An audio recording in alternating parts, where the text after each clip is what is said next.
Today we're going to talk about peep height. A lot of people just put the peep in and shoot it. You have to make sure that your peep height fits you as a person. The distance from your anchor to your eye, you have to have that adjusted properly. And the way to do that is to draw your bow with your eyes closed, anchor in, and then open your eyes. You should be able to see through your peep. If not, you want to move your peep up or down to match that situation. This is also something you should do at your local pro shop where you can have someone help you with your peep height.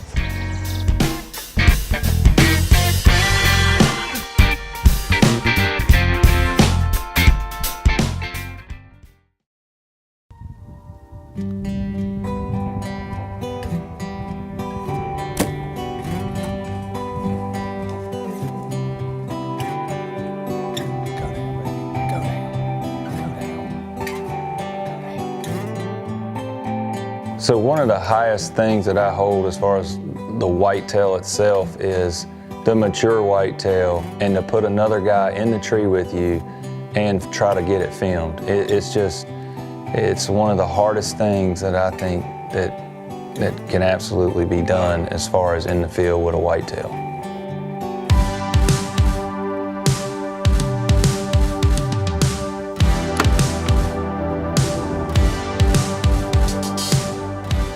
So for me, why I actually keep coming back for more and getting defeated quite often is to, one, keep bettering myself on the whitetail itself, like keep taking a bigger, mature deer each and every year. They give out such a hard challenge. They're so smart. They're so, you got to be so strategic in each and everything you do, and it's just challenging, and that's what drives me to keep hunting. So even though Kansas was my go-to state, after seeing, hunting Ohio a couple times, seeing the trail camera pictures, seeing the sheds being found, seeing the deer hit the ground, the pictures and everything, I just had to set some time. I just had to get back to Ohio. I've been hunting the same farm since I've been about 6 years old. I've been very fortunate to be able to kill multiple high big buck club deer off the same farm and learn a lot from this farm. This 100-acre square is just a complete dynamite spot. I mean, you can't ask for better. The year before we started this hunt, I was helping a guide business out very close to my house on the river, and I met Jamie and JT, and they ended up hooking up with me, and they come up to Ohio and hunted with me the next year. And me and Jamie hunted just about all season together, and he ended up living with me more or less. And they lived in my backyard for about 2 weeks. And then Jamie got his own house key and got his own room to stay in and a whole nine.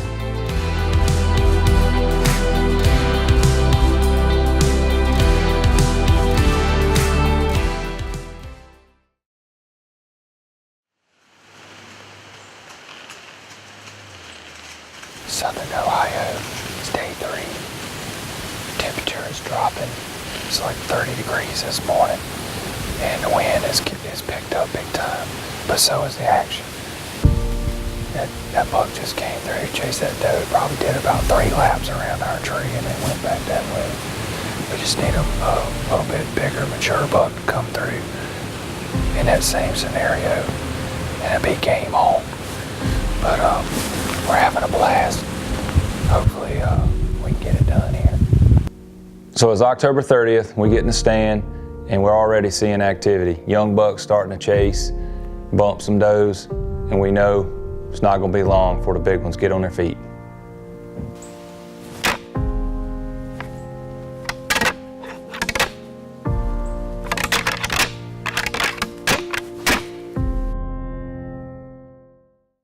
Full Draw Adventures is brought to you by Ozonics, undetectable, undeniable. E-Ninja Bikes. Excel Sights and Scopes. Black Eagle Arrows, superior carbon technology. True Ball Archery. West Houston Archery. Shrewd Archery, Last Chance Archery, Matthews.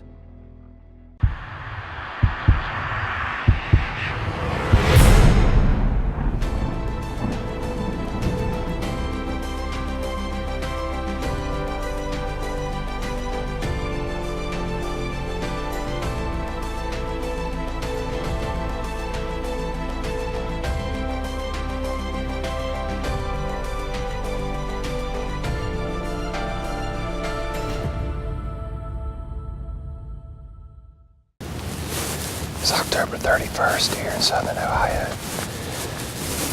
It's really cold. Wind's blowing a little bit, about 10 miles an hour. It's pre-rut. Saw a little buck chasing yesterday, a little 8-pointer. And I'm hoping for good things today because it's my birthday. Hoping for one of those birthday bucks. Usually never works out. I should have been born about November 15th and it might have worked out more. But October 31st, a little too early.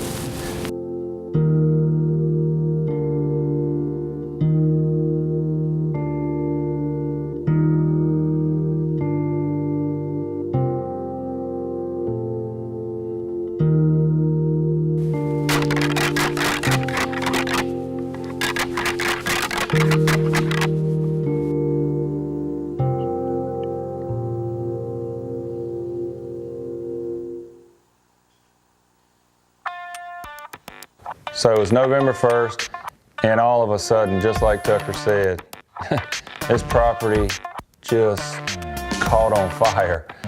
Buck after buck after buck, and I mean, we are sitting in the prime time spot. We can see every direction, and it is just, I've never seen anything like it.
So after our morning hunt, Tucker and I were anxious to get over to the covert and pull the card.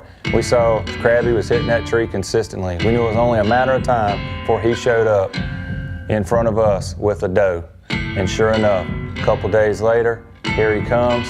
Had him 20 minutes in front of me.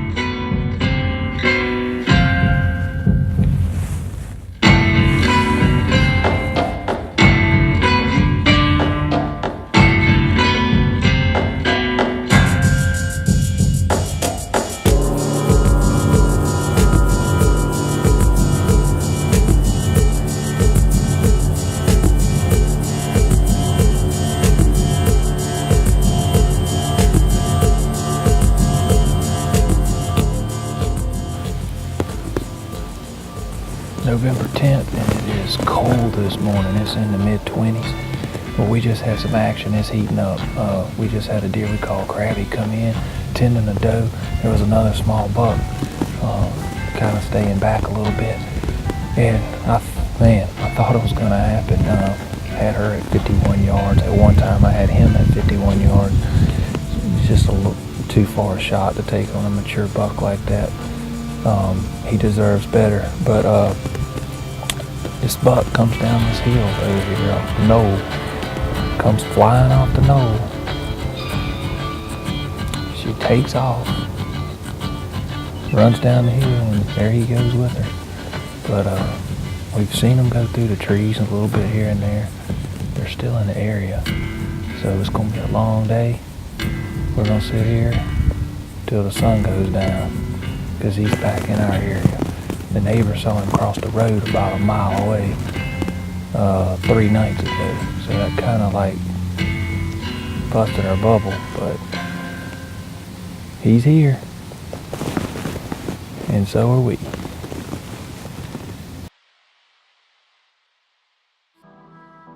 Your odor is betraying you.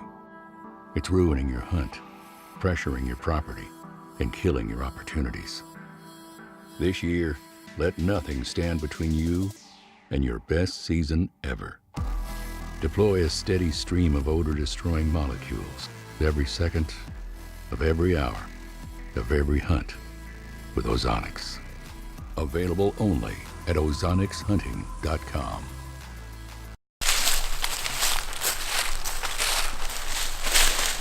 Tucker and I knew we needed to move. We needed to be where those deer were traveling on that hillside. So we get down, we got a couple trees to pick from. Tucker said, hey, my grandpa killed a 180 incher out of that tree right there. And I said, that's our tree. So after hunting from the October 28th to November 13th and feeling like the movement had just slowed way down and felt like Crabby was locked down with the doe, you know, I just said, Tucker, have fun. I'm going home for a few days. Gave him all my camera equipment, said, have at it. So I'm at home, and it's just a little after 7 o'clock. 3 days later, my phone rings. I see it's Tucker. I answer, I say, how many yards? We climb in the stand on Friday the 17th, and I had a very inexperienced cameraman, and I taught him a couple of things first thing in the stand, and lo and behold, the third deer that shows up is Crabby, a giant, and I said 3 times, hey, are you on him? I'd been at full draw for 40 yards in on him, and he stopped at 10 yards, and the doe was standing directly under me. So she had us pinned. We couldn't move in any way, shape, or form besides just whispering back and forth, are you on him or not? And at this point, I'm on a 170-inch deer, and I can't wait off because he's gonna be gone. So my cameraman wasn't able to get the shot on camera. It just happened too quick, and I jumped up on my seat after the shot and took control of the camera.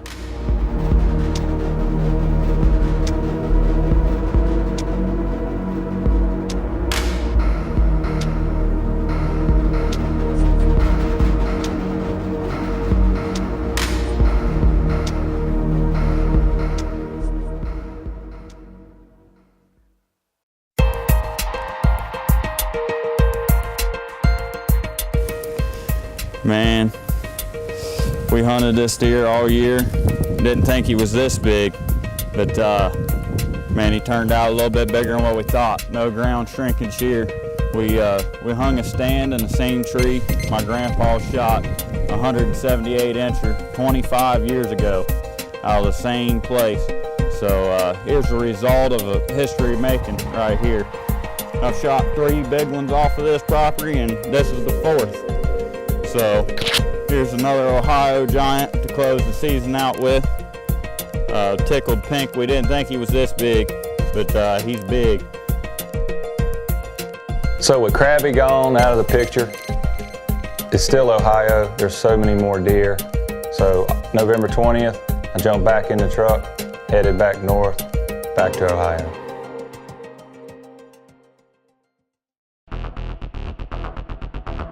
Introducing E-Ninja off-road bikes. Powerful, rechargeable, and affordable, E-Ninja bikes are designed with the outdoorsman in mind. With a 48-volt high-torque motor and 21-gear Shimano transmission, E-Ninja bikes can go almost anywhere.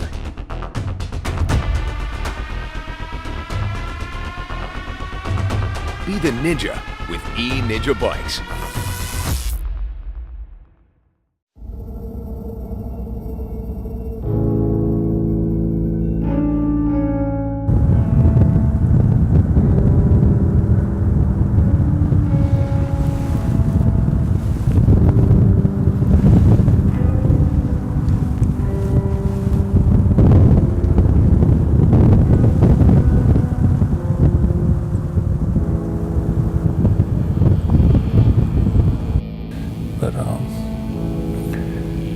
We're just hoping something comes. It is freezing here, so the temperatures are right, and we've seen some chasing this morning, so the rut's still in full effect. So it should still be exciting here.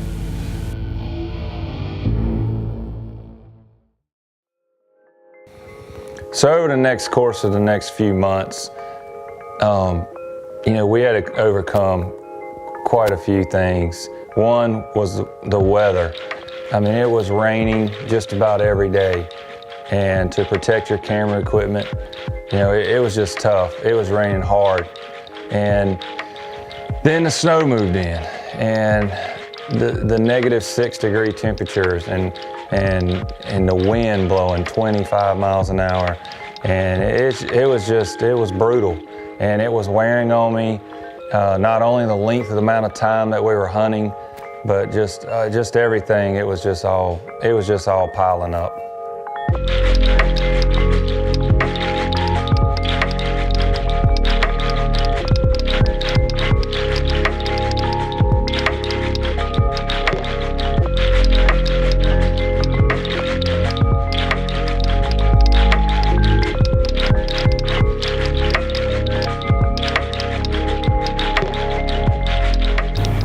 Guess where we are? Back in Ohio, round 3. Old Tucker called me. We kept running trail cameras through gun season. Tucker called me in order to text me yesterday about 18 pictures of a giant. Been here since the 13th, so the last 5-6 days, deer's been cruising right through here, so jumped in the truck, and here I am, back in Ohio.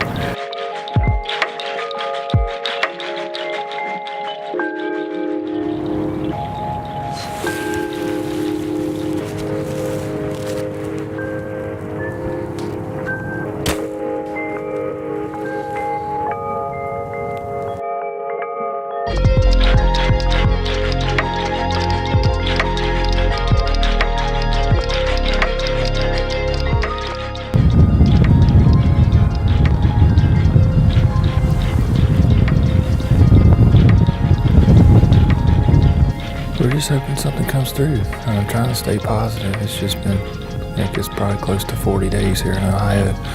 Just trying to stay positive. So even though the hunting was extremely tough, whether it was weather conditions or the deer weren't cooperating, or I just was at home when the deer were moving and then went back up there and then they quit. That's what drives me to keep doing it. I mean, it's definitely not easy. That's the whole thing behind hunting mature whitetails. You just got to keep on keeping on. Ohio is definitely one of my favorite states to hunt. There's plenty big deer all over the place, and I will definitely be back up there next year.